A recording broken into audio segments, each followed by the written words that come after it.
A 6'3", 285-pound Lawless signed with the Vols in December after being committed to them for more than 7 months, sticking with Tennessee through the transition from former coach Butch Jones to first-year head coach Jeremy Pruitt. Lawless was one of 6 defensive linemen in the 2018 class who signed with the Vols, but wasn't able to enroll at Tennessee this summer while finishing some academic requirements. Kevin Harvick won the NASCAR New Hampshire 301 on Sunday afternoon, edging out Kyle Busch and Eric Almirola.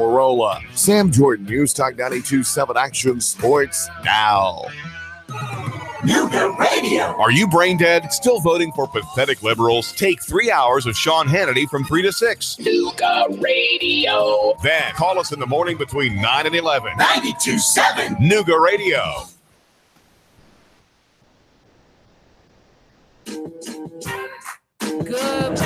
Good morning to the beautiful people of the city of Chattanooga. I missed you guys on Friday, but of course I'm back this Monday to give it to you. And I'm taking it from the streets to City Hall, from City Hall to the mayor's office, and we can't even leave out the Chattanooga Police Department. And I'm going from the valley to the mountaintop, giving you guys a bird's eye view to what's going on in the city of Chattanooga. I just want to start off saying that if you are one of the beloved citizens that tune in via Facebook, we've had some haters report our Facebook page, but that means as a journalist, the various journalists and broadcast journalists here at Nooga Radio 92.7 are doing a proper job. So nothing deters anyone here from doing what we need to do. So if you are my friend on Facebook, I am streaming live on Facebook because nothing is going to stop me and my commitment to you. You, the listener, are important. I report, you decide. So I'm just grateful to be back here this morning. And I wanted to talk to you guys about the $500 million that has gone to our Chattanooga Police Department that has not found its way invested into the children and into you as a citizen. Now, I want you just to stop and think about that. $500 million. Whew, that's a lot of money, y'all. $500 million in the last decade has gone towards a 500-person police department. Now, if you're up on the play, if you have children or grandchildren that you love and take care of, that you had the responsibility of raising, you know that the city of Chattanooga got out of the education business in 1997 and dumped, just like it has tried to do on several different occasions with various different departments, has dumped the educational system onto the county. And because of that, we saw the educational system just go on a downhill trajectory. And we have to acknowledge how we got there. We got there from divesting public funds, your tax dollars, into our children. Now, 800-8949, 800-8949, if you want to call and talk to me about that. But $500 million, I want you to stop and consider what we could do with that money. How we could invest in the children with that much money. If nothing else, we can give all of the children who go to school updated books. That we could update the libraries. But let's talk about it, folks, because all I do is just want to have a conversation with you guys because I love you. I love this city, and I especially love the children because they are our future. Your child, your grandchild is my future. And I believe that children are our greatest treasures. If you think making a lot of money is a treasure, you don't understand what life is all about. Your children and your grandchildren should be your treasure, right? But we live in a world economy.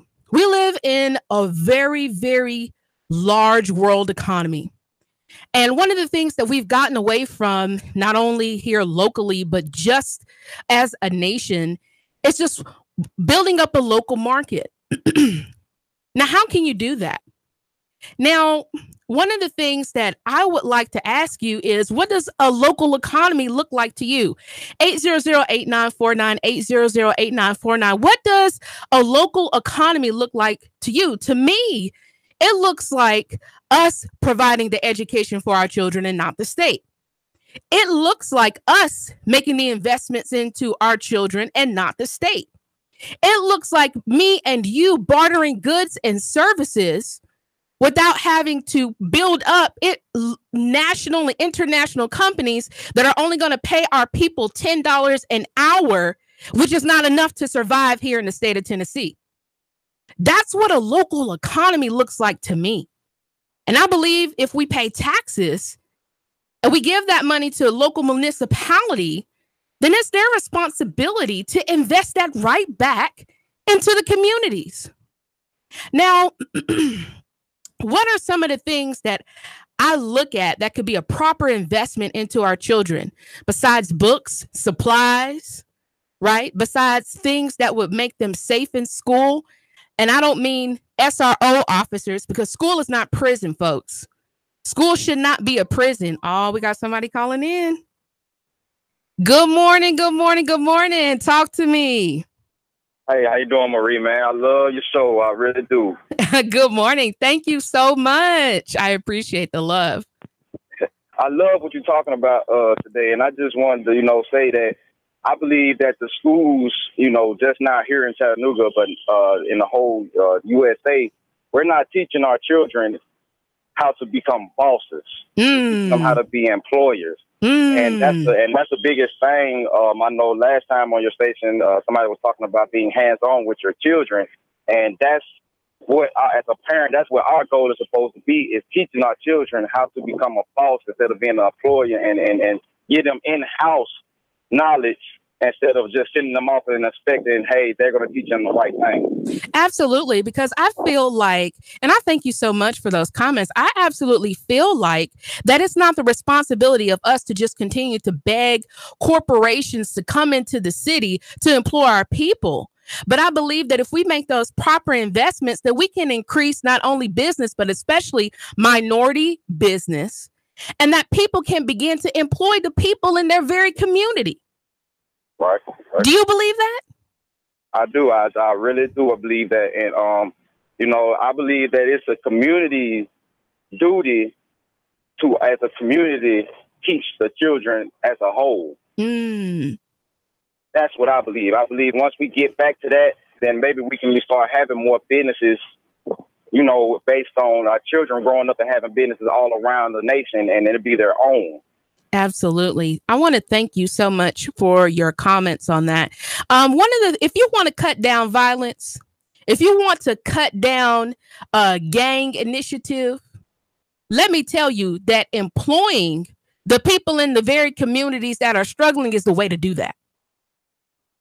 Employing the young men who feel like drugs are the only option, who feel like robbing and stealing people are the only option. Well, if they have the opportunity to either learn skill sets or be invested in, I believe that the majority of them, I'm not going to say all, because there's always going to be bad people in society. No matter what you do, no matter what you give them, there's going to be those folks who just will not take the opportunity to better themselves or their lives. But I believe that the majority of people are just missing the investment. I believe that. What do you think? 800-8949, 800-8949, $500 million, people. Now, one of the things I watch a lot of, documentaries. So one of the documentaries that I've been watching is called Rotten on Netflix, which talks about a lot of our agricultural industries, from bees, which are responsible for our food, a great portion of our food source, the dairy industry, grain, and several other industries that are struggling. Now, one of the things that we have to be creative about, if we understand that there are more people moving into urban spaces than any point in history, then that means that our urban spaces are going to be more populated than ever before. Have we ever stopped to think about having urban apiaries? If you don't know what an apiary is, that is a beekeeper. Urban beekeepers. Have we thought about buying lots and using those spaces not just for a garden, but what about futuristic gardening that uses little water, which is also a natural resource that we have to be adamant about protecting is our water. And we're very unique as far as the city of Chattanooga about we should have initiative, I believe, as a city to really protect our water source, our clean water source, our fresh water source. Has anyone ever heard of aeroponics? High pressure aeroponics, which was developed by NASA back in the 90s. Which only uses a very, very, very small percentage of water that is misted onto the roots of plants that can grow. You can have a crop that can grow in about 60 days. What if we used urban space for something like aeroponics? And that's something we taught our children in school. I do classes for welding through Chat Lab Makerspace, and I'm plugging them in right now because they do an excellent job of giving workshops that I believe you as the citizens should be up on. Chat Lab Makerspace, go look them up on Facebook. They offer a wide variety of classes from woodworking to welding to Arduino, computer science, vinyl cutting, 3D printing, laser cutting. And they're looking at moving into a 5,000 square feet space. But one of the things that they do with the funds that they receive from the classes that citizens take is they go back into the schools and have those classes with children. And I talked to the lady who teaches the welding class that I'm in, and the majority of the schools that she go to are the ones that are failing in the inner city. Folks, all we need is just an investment in the children and in the people. And I believe that we can take up the mantle and change our city. 800-8949, 800-8949. Talk to me. Tell me what you think. Because $500 million is far too much money to go into the police department, which, as it is right now, is a reactionary force. I don't really see the police going into our communities doing things ahead of schedule, with the exception of if it's the latest dance craze where they're competing with other police departments to have fame. I don't really see them going into the communities to do something ahead of schedule. I just came back from the city of Atlanta this past Friday and weekend, meeting with other young Black people from all around the country who came to get some political training on how they can go back to their areas, their spaces, their cities, their municipalities, and run for office, or even if they do not run, encourage other people to see how they can work together, network, and make their communities better. One of the things that I heard from a lady who ran for mayor for Cincinnati, Ohio, was that they were struggling with police brutality and murders. Does that sound a little bit like some of the things that's going on a little bit here in the city of Chattanooga? 800-8949, 800-8949. But they were struggling with young people continuously getting brutalized and murdered at the hands of police. And one of the things that they struggled with was that the police force was not very diverse. So you know what they did? They had to fight for $50,000. Now that's crazy. $500 million that's made available to the police, but this here in Chattanooga, but this municipality in Cincinnati, Ohio, had to fight for $50,000 to start a cadet program, a junior cadet program for young people, particularly minorities, to get them interested from the ages of 14 years old to 18 into being a public safety service man or woman. So they started a program for the children to get interested in being police officers and to consider that. And it took off. And it became so competitive that their fire department stood up and asked, could they start one for junior fire cadets from the ages of 14 to 18? Are those the type of investments that we can make here in Chattanooga? I'm telling you guys, like, what do you think? I have followed up on a story out of California, where California is really pushing a real local market. And the foundation of that is food source. And one of the things that California has done was that they've partnered with areas on the outskirts of a lot of major cities and have partnered with farms and struggling rural areas to have them grow ancient grain, heritage grain. Because grain used to be one of the greatest things that we produced here in the United States. That's why it's in, that says amber waves of grain. We used to produce a lot of grain. And so they started what they called the Tehachapi. If you want to look it up, it's called the Tehachapi Grain Project, where the city works with the rural area and farmers grow various different types of grain to provide to the city. So you don't have to go get commercialized wheat, processed wheat. You can actually make a relationship with the farmer, when the crop is grown, what type of grain it is, when the seeds were received, when they planted it. Are those not things that we can implement? We have a lot of rural areas that surround the city of Chattanooga. I believe a lot of the problems that we have can be solved if we use the good brain the good Lord gave us. And if we are willing to put ego aside, 800-8949, 800-8949, if we put aside our egos, if we won't get distracted by color, if we're not too concerned about gender, I believe that we can solve a lot of our problems that we have in the urban areas as well as the rural if we would just work together. You know what? This is one country where we all should be able to coexist. I firmly believe that. And I believe we've been far too concerned about simple things such as race and such as gender, sexual preference, and what religion you belong to. But you strip all that away, and what am I? I'm just an American. I'm an American. I'm not an American woman. I'm not a Black American. I'm not a Christian American. I'm not a straight American. I'm just an American. An American who wants to work with other Americans to make where I live a better place. Now, do I have pride in being Black? Yes, sir. Do I have pride in being a woman? You better believe it. But at the end of the day, if that has exalted an ego that keeps me from working with other people, I got to go back to just being something simple, which is just an American.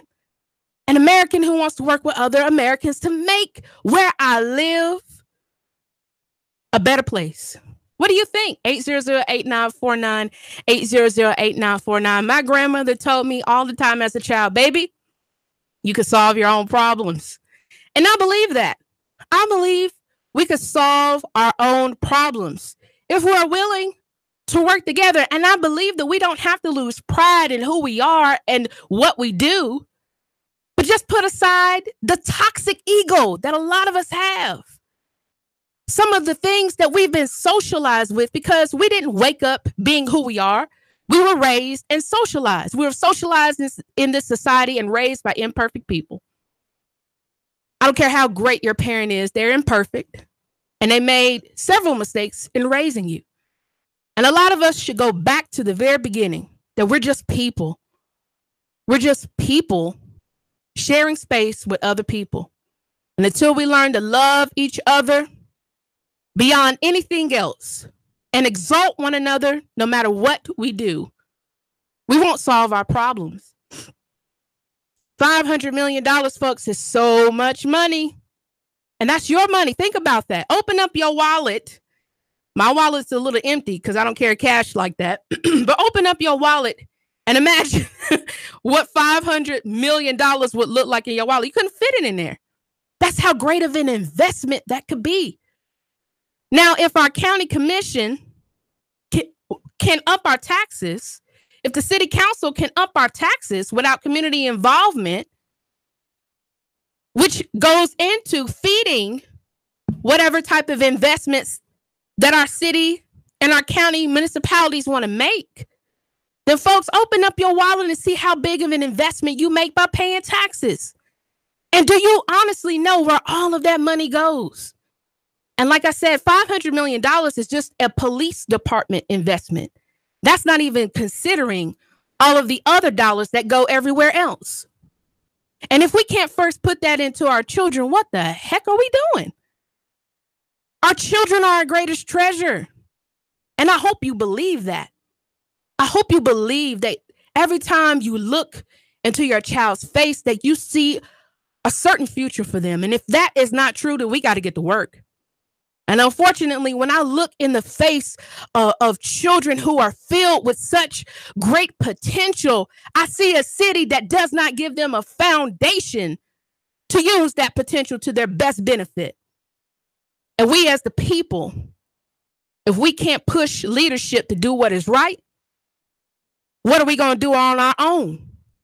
That's the challenge I want to leave you with this first segment. If we can't get leadership to invest in us, to take the funds that we give them and invest back into our community, what is going to be the next step for us? Are we going to replace those people? Are we going to take up the mantle and do the work in our own communities? Are we going to collaborate with other communities? Because we're just people. Hopefully, we're people willing to work together to make this great city, the city of Chattanooga, such a beautiful and better place. I love you guys. Think about what we're talking, $500 million. What can we do to invest that in the children and the people here in the city of Chattanooga? Stay tuned for the second half of the segment.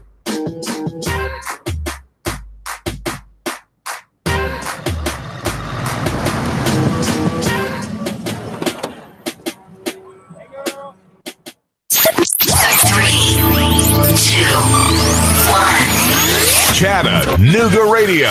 Digital FM 95.3 HD4. 92.7 FM's news now. One man killed, 2 others injured after a crash on Suck Creek Road. John Redmond from Marion County was killed when his car collided with another vehicle on Saturday. Reports say he lost control of his vehicle, crossed the center line while negotiating a curve on a winding road. 2 people in Grundy County were arrested after deputies busted a meth lab. 38-year-old P.J. Thomas and 31-year-old Jonah Morris were arrested when deputies stopped them in the parking lot of their apartment building. Officers say they found 4 grams of meth, a gun, and a meth lab. Thomas faces aggravated assault charge on top of the drugs and weapons charges. And 2 campers went missing in Murray County. The sheriff's office had launched a search for the 2 after they failed to return on Saturday. The 2 campers were a father and son, 40 and 10 years old, respectively. The Murray County Sheriff's Office says the 2 were found safe and sound and appear both in good shape. Val St. John for Nooga Radio, News Talk 92.7, Action News Now.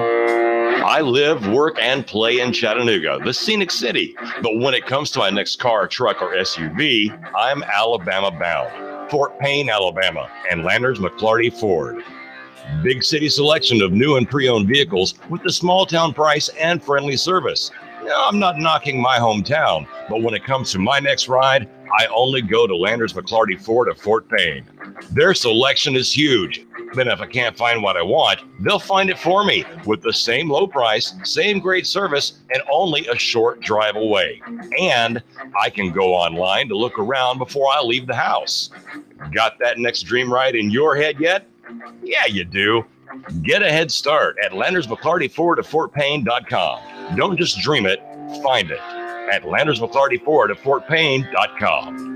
That's right, Landers McClarty Ford of Fort Payne, Alabama. Nooga Radio. Roar into Talladega. Hello, who am I speaking with? Eric, you're our winner. Really? You'll receive tickets for all 3 races between the Camping World Truck Series, Xfinity Series, and the Monster Energy Cup races. Holy cow. In addition, you'll receive a 2-night stay at the Microtel Hotel and restaurant accommodations at 2 area restaurants. Nooga Radio. Roar into Talladega. Nooga Radio. 92.7. Your NASCAR racing station. Nooga Radio 92.7 FM. Nooga Radio 92.7. I got my business up and running, and it's already expanded.